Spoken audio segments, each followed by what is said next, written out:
Déchargez-les-moi rapidement, direction le hangar. Bien, patron. Allez le bétail, on me suit. Stan, tu as entendu ce qu'il a dit? Non, Adam, pas du tout. Bon, vous me les prenez par groupe de 10 pour les examens. Ok, patron. Vous tous, là, suivez-moi. Nous? D'accord. Attendez ici, chacun votre tour. On va voir la terre promise. Oui, c'est ça. Bon, toi, le grand bizarre, tu viens avec moi. Moi? Oui, toi. Allez, viens.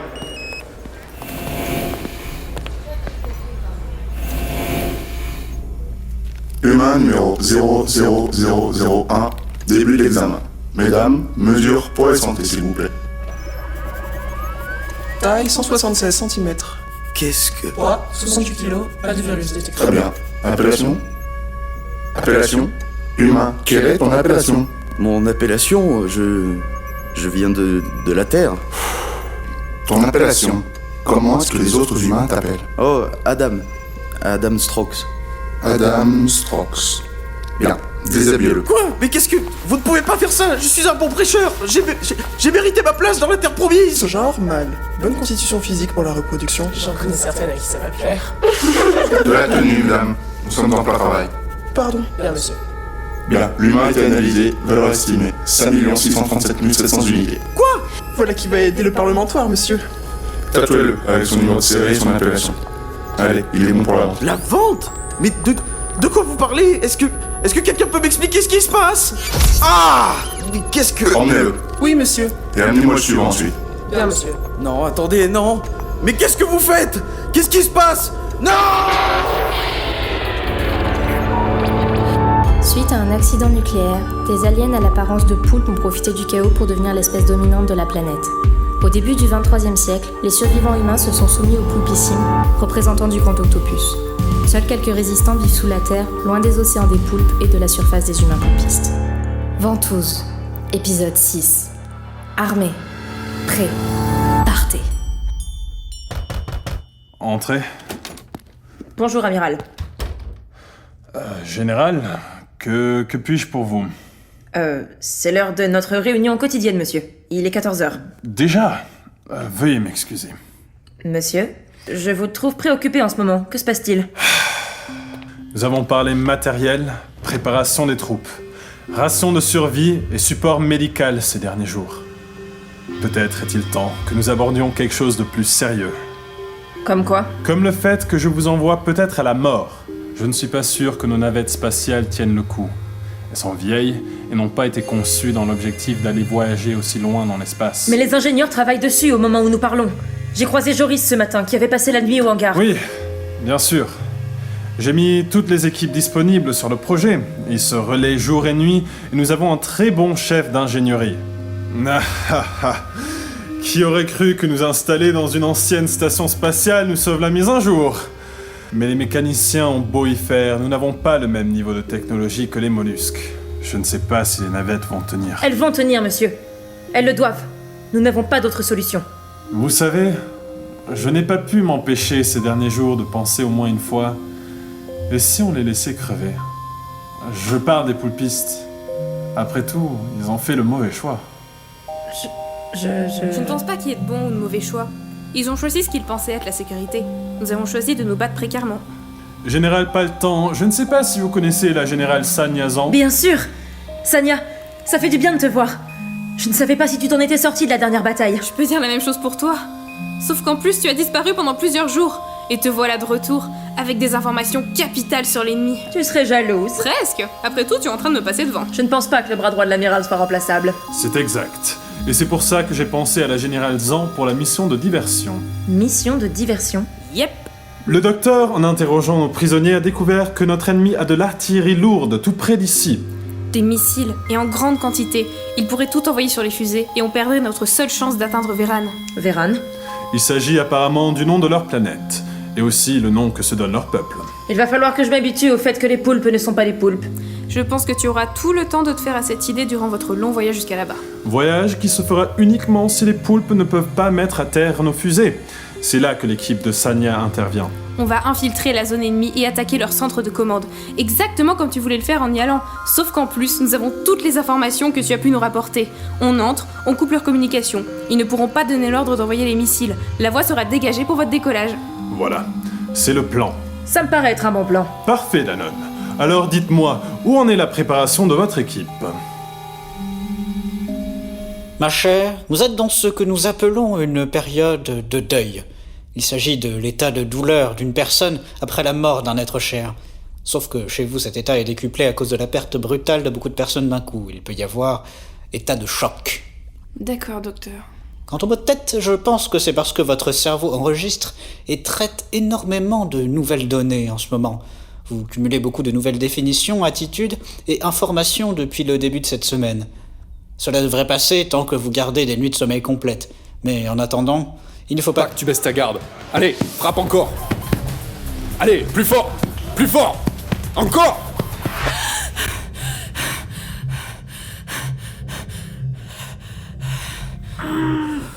Brune, ça va pas? Si, Charles, j'ai juste rêvé de l'entraînement. Encore? Tu t'entraînes trop, tu devrais... Peut-être manger un peu plus. Ça te permettra de tenir cet après-midi. Ouais, t'as raison. Allez, il faut... Tu tapes plus fort.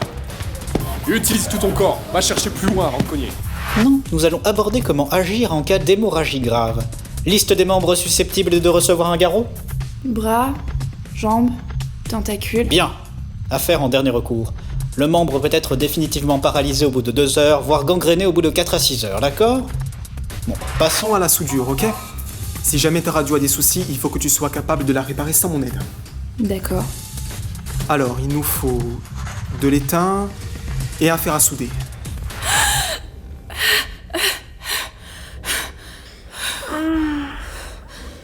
Encore un cauchemar. Non, Charles, ça va.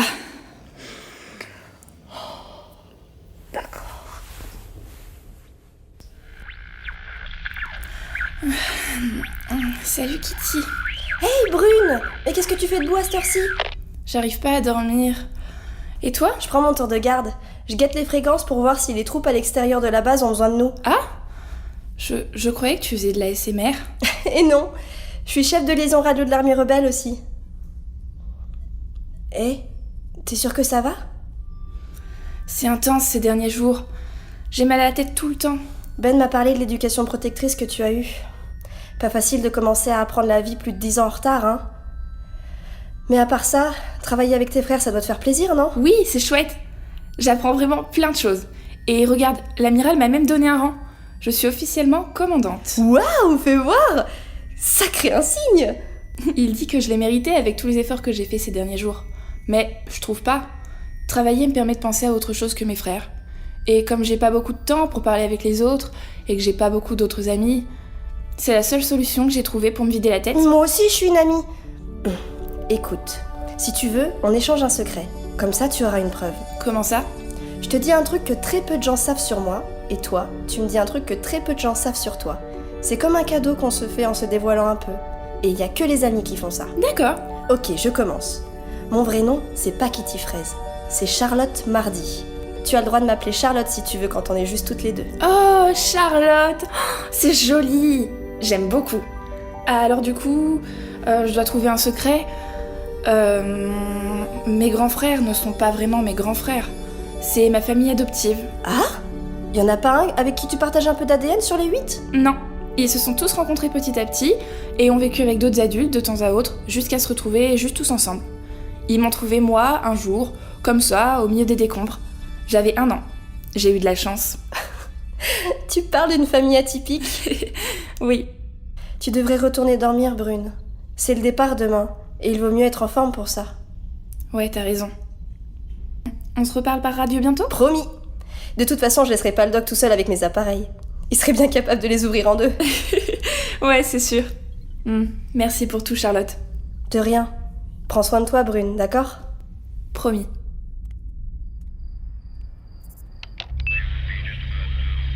Sania Zan pour base rebelle. Ici Kitty, je te reçois 5 sur 5, Sania. Salut Kitty, contente de t'entendre. Je suis avec l'équipe d'infiltration. La mission se déroule pour l'instant sans encombre. Nous avons passé la frontière poulpiste sans nous faire repérer. Et nous sommes maintenant aux abords du centre de communication. Super, je transmets les informations à l'amiral. Le lancement de la navette est prévu dans 8 heures. Vous devriez pouvoir vous reposer avant de vous mettre en mouvement. Bien reçu. En attendant les ordres, restez connectés à la radio. Je vous informerai dès que nous aurons du nouveau. Ok Kitty. Fin de la conversation. Tu te sens prête, petite sœur? Plus prête que jamais. Super. Super, et tu as pu passer au cimetière avant le départ? Oui, au fait, la tombe est magnifique. Merci d'en avoir fait une aussi belle. Même s'ils ne sont pas là, ça fait du bien d'avoir un endroit où penser à eux. De rien, mais... Tu sais, je suis désolé qu'on t'ait pas parlé de la mort, des poulpes, de la guerre et tout ça avant. Tu es notre petite sœur, je crois qu'on a voulu préserver ton innocence le plus longtemps possible parce que ça nous faisait oublier tout le reste. C'est pas grave, Joris. Je crois que ça m'a protégée au final, pendant un temps. Et puis, comme ça, j'ai pu rencontrer Danone et les autres. Et en parlant de Danone... Salut, prêt pour le décollage? Prêt. Parfait, alors allez enfiler vos combinaisons, elles vous attendent dans la salle d'à côté. Mets-moi en liaison avec l'équipe d'infiltration, s'il te plaît. Base rebelle à équipe d'infiltration. Équipe d'infiltration, me recevez-vous? Ici Sagnazan. Voilà! Général Sagnazan, ici l'amiral. Bonjour, amiral. Les équipes Alpha et Beta pour la planète Véran sont en place. Nous n'attendons plus que votre intervention. Je lance l'opération infiltration, amiral. Bien. Restez en contact radio. Je veux un rapport régulier sur les événements. Bien reçu, amiral. Bonne chance, Sanya. Merci. Espérons qu'ils s'en sortent indemnes. Ils vont y arriver. Ce n'est pas qu'ils vont, c'est qu'ils doivent. Journal de bord, Général Danone Paltan. Matricule 490. Mission navette Alpha. Jour 1, enregistrement 01. Les deux navettes spatiales, Alpha et Beta, sont sur le départ pour la planète Véran. Je prends aujourd'hui le commandement de la navette Alpha. Mon équipe sera composée de Joris au pilotage, Brune à la liaison radio, l'artificier à l'artillerie et Charles. Le colonel Ben est en charge de la navette Beta. J'espère que nous allons survivre au décollage. Tout le monde est équipé? Oui. Bien, alors on n'a pas une minute à perdre. Tout le monde à son poste. L'équipe de diversion pourrait nous dégager la voie d'un moment à l'autre. Restez attentifs. Joris, vérification du poste de pilotage. Brune, connecte la liaison radio à la base. L'artificier et Charles, vous vous asseyez et vous bouclez vos ceintures. Branchement de la radio. Kitty, tu me reçois? Connexion établie. Je te reçois 5 sur 5, Brune. Nous sommes connectés, Danone. Parfait. En attente des ordres de l'amiral. Équipe Alpha en place. Beta en train de se mettre en position. Sanya, nos équipes sont en place. Où en êtes-vous de la mission? Nous avons pénétré le centre de communication. Nous sommes en train de neutraliser les ennemis. Nous pourrons couper leurs appareils d'ici quelques minutes. Mais vous aurez peu de temps pour agir. Ils ont appelé du renfort. On aura bientôt plus de tentacules sur les bras. Alors, il faut faire vite. Kitty, démarre la procédure de lancement. On va faire de notre mieux. Sas d'entrée étanche fermé et testé. Lancement du compte à rebours. 10 minutes avant lancement des navettes. Vous avez entendu, Sanya? 10 minutes avant lancement. Bien, amiral. Lancez le mode configuration de lancement. Mode configuration de lancement actif. Conditionnement thermique des pompes à carburant. Séquence automatique de lancement. Brune, lance l'enregistrement de la mission. Enregistrement lancé. Danone? T'es nerveuse? Un peu. Pas toi? Non. Comment est-ce que tu fais? Je sais que je viens à peine d'apprendre ce qu'est la mort, mais honnêtement, je comprends pas pourquoi les gens en ont peur. Puisque, de toute façon, on ressent rien lorsqu'on est décédé. Bien sûr, on arrête d'être joyeux, mais ça veut aussi dire qu'on aura plus de peine et plus de douleur. C'est... déprimant. Très profond, mais déprimant. Hé Brune, on t'a déjà dit que le deuil t'allait bien. T'as l'air d'avoir grandi ces derniers jours. Heureuse de t'avoir à bord, agent de liaison. Toujours prête à vous servir, général. 3 minutes avant le lancement des navettes. Sanya, où en êtes-vous? Il y avait encore des poulpes dans la salle. Nous avons perdu une partie de l'équipe. Je ne sais pas si on va y arriver. Sanya? Sanya, j'ai du mal à vous entendre. 2 minutes avant lancement. Sanya, doit-on annuler la mission? Non, continuez, on va y arriver. Amorçage des moteurs, des propulseurs et activation des dispositifs de sécurité. 1 minute avant le lancement des navettes. Continue la procédure. Il faut avoir confiance en eux. Allez, Sanya. Allez. 30 secondes avant le lancement de la navette Alpha. Sanya, plus que 30 secondes. Sanya! Allumage des 3 moteurs, de la navette et du moteur principal. Au grand mot et grand remède.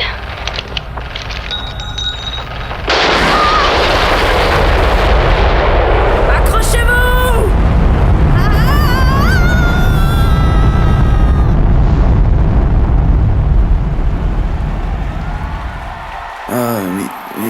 Mais qu'est-ce que... Et voilà, mesdames et messieurs, un produit unique. Le Mais premier quoi vin débarqué dans notre belle Kyrielle. Un mal important. Mais qu'est-ce que... Voyez vous-même.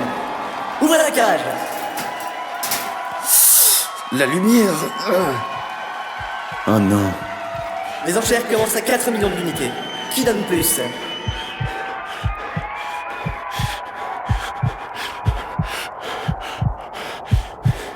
Adjugé à 9 500 000 unités pour la noble Beryl. Merci, merci. Moi. Ah, viens par là, toi. Tu es incroyable. Une perle rare. Le numéro 00001. Comment vais-je t'appeler? J'ai déjà un nom. Je m'appelle Adam et... Adam? Mais quelle horreur! À partir de maintenant, je vais t'appeler Bijou. Tu es à moi, mon bijou, d'accord? Et je vais faire de toi ce que je veux. Ça y est, on vient de quitter l'atmosphère terrestre. C'est sûr, c'est fini. Hein, c'est fini. C'est atroce. Ça fait du bruit, ça tremble, c'est horrible. Je veux plus jamais décoller en navette spatiale. Eh, la poule mouillée, c'est trop tard pour te faire pipi dessus, alors tais-toi. La combinaison est faite pour ça, de toute façon. Ça veut dire que tu t'es déjà fait pipi dessus depuis qu'on est parti? Tais-toi, Charles. On parle pas de ça devant, les filles. Mais arrête de rire. Laisse Charles tranquille, tu veux? Mais c'est pas juste. Il est en train Tu de... recommences à faire de l'insubordination avec tes supérieurs et je te colle au placard jusqu'à ce qu'on soit arrivé. Il fait une de ses têtes, il est tout rouge. Eh ben, t'as l'air d'aller mieux depuis qu'on a quitté la Terre, toi. Demande de communication de la station rebelle, général. Lance la communication. Allô? Est-ce qu'on m'entend bien? Allô? Docteur. Ah, je vois que vous me recevez. Enfin, j'entends que vous me recevez.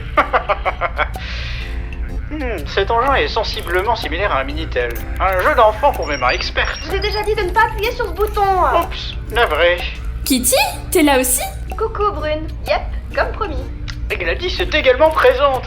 Fais donc leur le bonjour, ma chérie. Elle a l'air enchantée de pouvoir parler avec vous. Gladys. Complètement foulé du bouton. Bon, et sinon, que nous vaut l'honneur de cet appel? Ah! Oui, alors, oui. J'ai discuté avec Zohan et... Zohan? Oui, il s'agit de l'un de mes sujets poulpes. Un vrai gentleman. Zohan m'a parlé d'un allié potentiel qui pourrait vous aider à plaider notre cause sur Iran. Et comme par hasard, cette personne vivrait dans la ville de Kyriel, qui est votre destination. Et qui serait cet allié incroyable? Il est connu sous le nom de Kraken. Entrez. Excuse-moi de vous déranger, monsieur, mais nous avons reçu les résultats du sondage politique de ce matin. Allons-y, annoncez-les-moi, que je puisse enfin ruminer pour une bonne raison. Eh bien, le PLV a grimpé de 18% dans les sondages, monsieur. 18% Oui, monsieur, il faut dire que la vente des humains a eu énormément de succès. Il n'y en a déjà plus en stock et le Grand Octopus a doublé ses spots publicitaires en attendant le prochain arrivage. L'espèce de petite... Et je suppose que les humains qu'on a interrogés hier sont tous en état de choc. Oui, monsieur, hélas. Et le souci, c'est que moi, nous en savons sur eux. Bon, nous pouvons les mettre à l'aise et moi, ils parlent. Mais pourtant, nos scientifiques ont démontré qu'ils avaient plus de potentiel que ce que ce grand débile pense. L'esclavage, ça rime à quoi, ça? J'arrive pas à croire qu'on soit aussi stupide pour agir comme ça. Cet idiot pense pas une seule seconde qu'il y a un monde au-delà de notre planète. Imaginez notre première alliance intergalactique. Les progrès technologiques, la science, le savoir, que sais-je encore. Et à la place, ils préfèrent distribuer des animaux à des femmes au foyer. Alors là, je suis obligée de vous reprendre, monsieur, parce que ce ne sont pas des animaux, hein, ce sont des êtres humains, pensants, avec... Je sais. J'essaie juste d'illustrer la façon de penser de cet abruti. Ça reste un petit peu raciste. Qu'allons-nous faire, monsieur Kraken? Il faut qu'on trouve des humains indépendants. Des humains qui n'ont pas subi le choc de l'esclavagisme. Et vite! Ah, j'en peux plus de cette banquette spatiale. Elle fait mal au dos quand je dors. Attention devant. Ah, mais qu'est-ce que... Charles, reviens ici tout de suite. Pas le temps, on est en train d'arriver. Quoi? Ça fait déjà 8 jours? Bonjour tout le monde. Salut Sorette. Ah, salut Brune, tu es encore en pyjama, ça te va bien? Et c'est reparti. Il nous fait le même cirque tous les jours. Bonjour Brune, viens voir par là. T'as vu. Je te l'avais bien dit. Alors la voilà, la planète poulpe. Elle est pas trop bizarre, leur planète. Elle brille, elle a plein de couleurs. Ah, c'est pas parce que la nôtre est bleue qu'il faudrait que toutes les planètes soient comme ça, tu sais, Charles. Alors, on y sera dans combien de temps? Si tout va bien, dans une paire d'heures. Mais à mon avis, on va surtout pas tarder à se faire repérer. Se faire repérer? Tu veux dire que... Je sais pas à quoi ressemble leur comité d'accueil, mais il y a des chances qu'on se fasse tirer dessus, oui. Bouclez vos ceintures, tout le monde. On entre en zone ennemie.